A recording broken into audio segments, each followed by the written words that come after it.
త్రైత సిద్ధాంత భగవద్గీత గ్రంథకర్త అయిన శ్రీ శ్రీ శ్రీ ఆచార్య ప్రబోధానంద యోగీశ్వరుల వారిని స్మరించుకుంటూ, నా పేరు సింధు, ప్రాంతం హిందూపురం. భగవద్గీత గ్రంథ పఠనంలో భాగంగా త్రైత సిద్ధాంత భగవద్గీత అయిన అధ్యాయము 3 జ్ఞానయోగము శ్లోకము 6 గురించి మనం తెలుసుకుందాము. శ్లోకము 6: అజోపి సన్నవ్యయాత్మ భూతానామీశ్వరోపి సన్ ప్రకృతిం స్వామధిష్టాయ సంభవం ఆత్మమాయయ. ఈ శ్లోకము నిరాకారము సాకారములకు సంబంధించినది. శ్రీకృష్ణుని నిజభావము: నాకు పుట్టుక లేదు, నాశనం లేదు.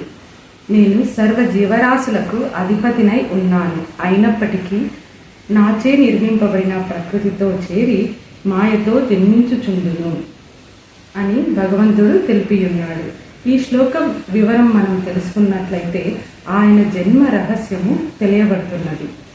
ఆయన అందరిలాగా పుట్టుకుండనప్పటికీ ప్రకృతి అనగా శరీరాన్ని ఆవహించి ప్రకృతిని అధిష్ఠించి మాయ జన్మ పొందుతున్నాను అని చెప్తున్నారు. ఇక్కడ మాయ జన్మ అంటే సాధారణ మనుషుల జన్మలాగా కాకుండా ఆయన జన్మ ఎవరికి అర్థం కాని జన్మ అయినదని చెప్పడం జరుగుతున్నది.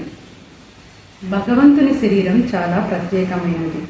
ఆయన శరీరంలో జీవాత్మ, ఆత్మ, పరమాత్మ అను 3 ఆత్మలు ఉండును.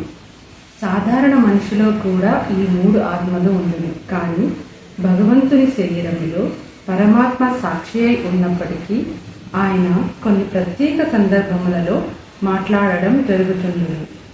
ఈ విధంగా ఏ శరీరంలో అయితే ఈ 3 ఆత్మల పని జరుగుతున్నదో వారిని భగవంతుడు అని అంటున్నాము.